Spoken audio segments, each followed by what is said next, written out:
you're looking at something that very few people know about, and that is the fraud in your DMV in your state of creating a driver license for someone who doesn't have a license or whose license expired because that person declined any further to be involved in agreement with the state to carry on the trade, occupation, or calling of driving a motor vehicle. Driving a motor vehicle is a privilege just like plumbing, accounting, scrap metal dealing, or embalming.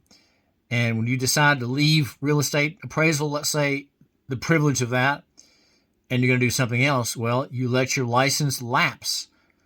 It lapses, but what happens if that department says, that person quit real estate appraisal and we're going to accuse that person after that license expired for something that person did on his own, right? Without the license present, without pretending to be a licensee. We're going to come back against that person and say, well, that person does still have that license.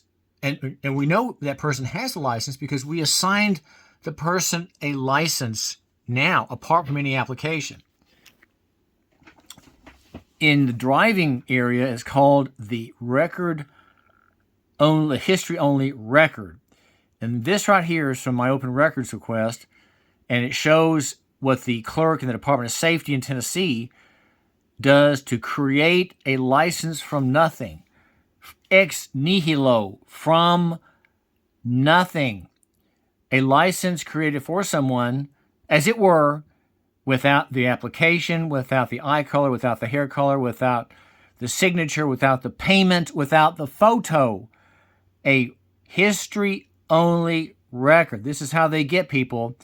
They create a presumptive jurisdictional claim upon the person by saying, well, that person has a revoked driver license.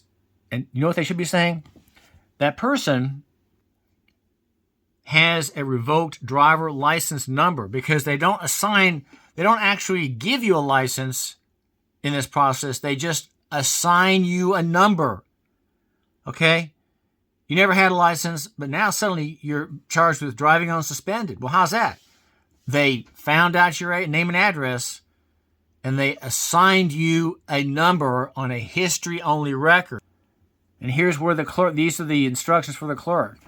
It says, there are times when violations are reported on a driver who does not exist in our system, okay? Someone not involved in commerce, right? A private ingress-egress person, a user of the public right-of-way, someone who's free.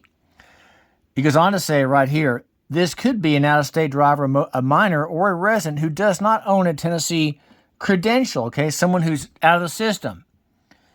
In these scenarios where a violation, notice, must be posted to a record, a history-only account must be created for the customer.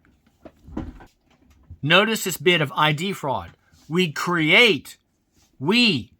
Department of Safety, create a history-only account. Must be created. It's happening in your state too. It's called the history-only record. Oh. The required information is last name, date of birth, and address. That's it. The address can be a valid out-of-state address.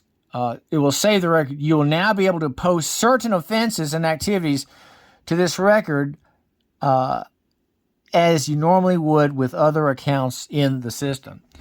What that's saying is we create an account by someone ourselves apart from payment. We create it in the Department of Safety, in your DMV. Okay, that's how people are charged criminally. They're charged criminally on driving unsuspended, driving on revoked. They never, they let it lapse. They're not. It's like the department is saying we have an evergreen clause in our agreement. In other words, once you apply for it, you always have it. If you're supposed to have it, a license, you have it. That's out of a case out of a gnome, one of our leading gnomes in Knoxville, John Ballinger. The court said, you are a licensee if you're supposed to be a licensee and have a license. You get that? That's called presumption. Legal fiction. I think we need to sue for a declaratory judgment.